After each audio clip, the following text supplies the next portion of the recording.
There's a lot of interesting information coming out about this Sydney siege. Now this is a pretty good article on Landdestroyer.blogspot, but except for one thing. This says it's an Al Nusra flag being held up in the window, and I just want to point this out before I get to the good information. This is the Al Nusra flag, okay? It's not the Al Nusra flag. That is some sort of mistake or whatever. Just put in the search yourself if you want to compare, but you can tell by the bottom of this it doesn't match up. There's a heck of a lot I want to cover here, including this video. I'll play. About whether man Harold Monis held a gun license. I thought you couldn't own a gun in Australia.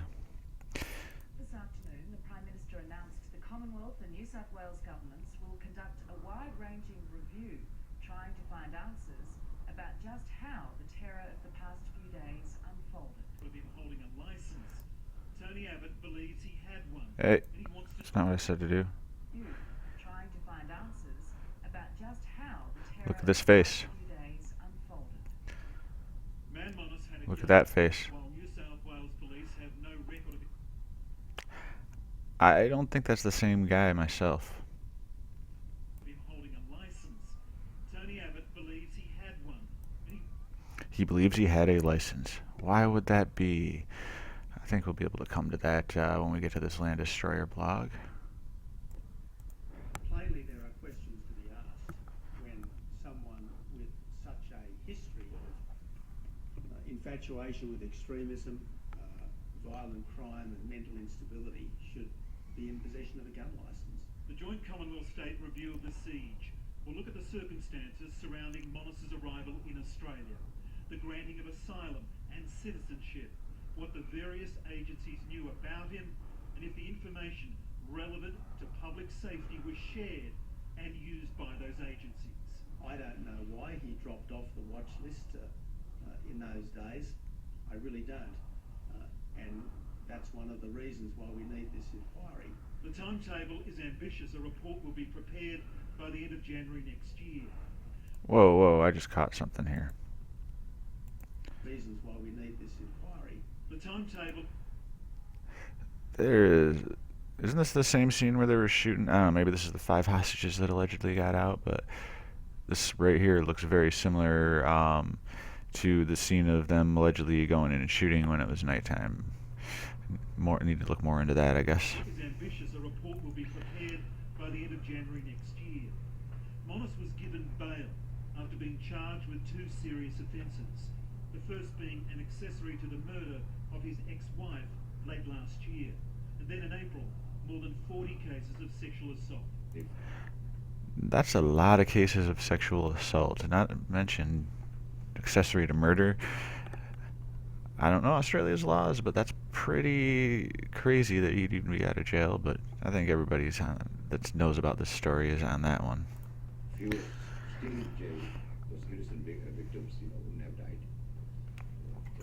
They should have just locked him up and throw the key away. He was psychoing. A lot of families didn't like him, and it's a big relief that obviously he's gone, but the way he did it was not the way we wanted him to. But the justice system should have just put him away for good. The Premier believes he has tightened the law that allowed Monis to get bail. On the outrage, like everyone else, we have toughened the bail acts, and that is something that needed to be done, has been done, and will be implemented. The joint review will also Wait, that doesn't... They've tightened the law, right? that allowed Monis. Just put him away for good. The Premier believes he has tightened the law that allowed Monis to get bail. On the outrage, like everyone else, we have toughened the bail acts, and that is something that needed to be done, has been done, and will be implemented. The joint... Okay, they're talking about what happened afterwards, and of course they're tightening the law.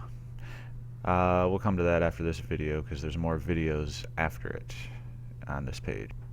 Review will also examine how police handled the siege. The Commissioner is backing the decision for his officers to start shooting when they did. A decision was made by the commanders. Those decisions I would endorse. I think they made absolutely the right call, and in fact, my own personal view is if they hadn't have moved when they moved, this could have been much, much worse. He also addressed the question as to why police snipers didn't shoot at Monis earlier. You get the very, very best you can to do the job, and we had them.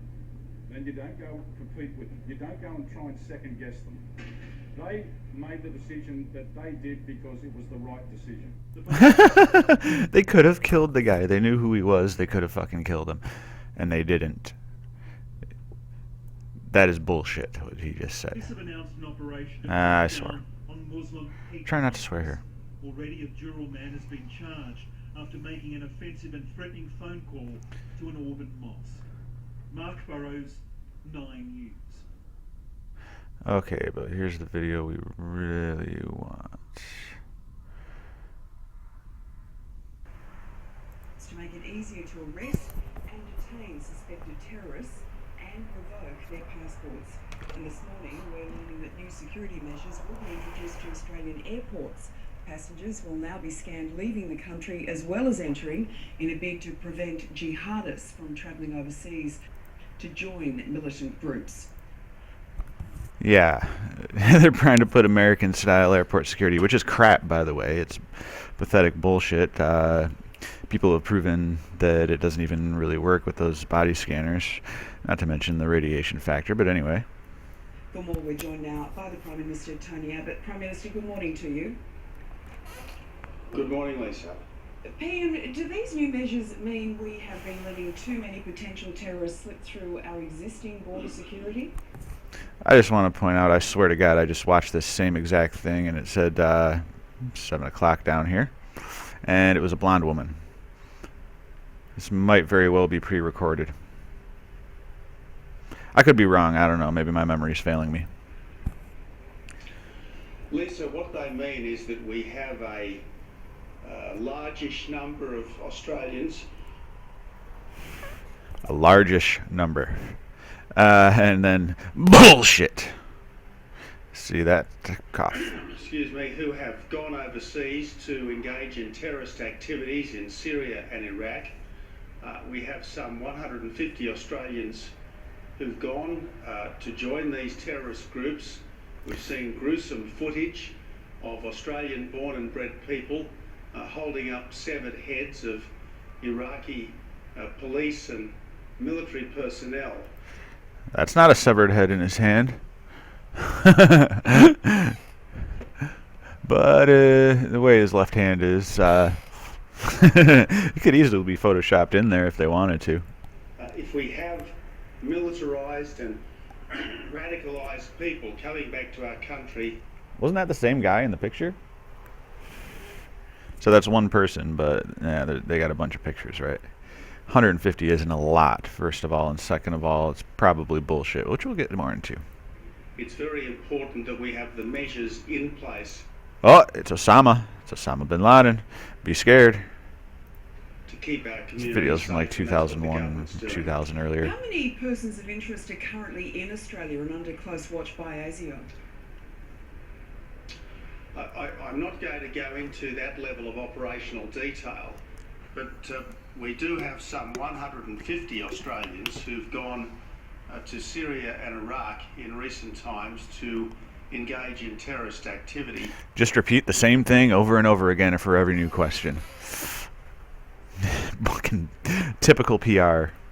To give you some idea of the comparison, Lisa, we had some 30 Australians join the Taliban about 15 years ago. Didn't he just say that? 25 of them came back here. Didn't you just say that? 25, 2/3 engaged in post-return terrorist activity. So that's about 16 allegedly? Bullshit. So that gives you some idea of the scale of the potential problem. So to deal with it, we've increased the resources available to agencies like the Australian Security Intelligence Organisation, the Australian Secret Intelligence Service, and we will have tougher laws to ensure that it is easier to arrest, to charge, to prosecute and to jail Australians who have engaged in terrorist activity overseas. And we'll come to the internet soon enough, and people are trying to spread the truth and how it connects to this, but anyway. Part of this security crackdown includes the collection of our digital footprints and personal data such as websites we visit. Bullshit. Everyone, not just those who are under suspicion. How can we be sure that that information is going to be secure? Well, let's be clear what this so-called metadata is. It's not the content of the letter, it's what's on the envelope, if I might use a metaphor that I think most Australians would understand. It's not the content, it's what's on the envelope. So the content doesn't actually matter. They're ready to just turn this towards people like me and people who already know what's going on with this terrorism bullcrap. It's not what you're doing on the internet, it's the sites you're visiting. It's not the content, it's just where you've been, so to speak. So the content doesn't matter. It's just whether or not they don't like where you've been. Okay. And if you look at the what's on the front of an envelope, it's the person you sent it to, it's the person sending it, it's the date, and it's the place that it's posted from. This is information which, as I understand it, is typically Bullshit. kept by the internet providers, and there's some risk that as time goes by and as technology changes, that this information will no longer be kept. We're talking to the internet providers to ensure that this so-called metadata is kept, because it is a very, very important weapon in the fight against terror. More internet control by governments. Bad, bad, bad, bad, bad. Because once again, it's not about the content, it's about where you're going. So if the content you're going to view is accurate or true, well, that doesn't matter. It matters that they don't like it. They don't like the envelope that you're visiting. This is all very similar to David Cameron of Britain's recent speech demonizing people who are so-called conspiracy theorists.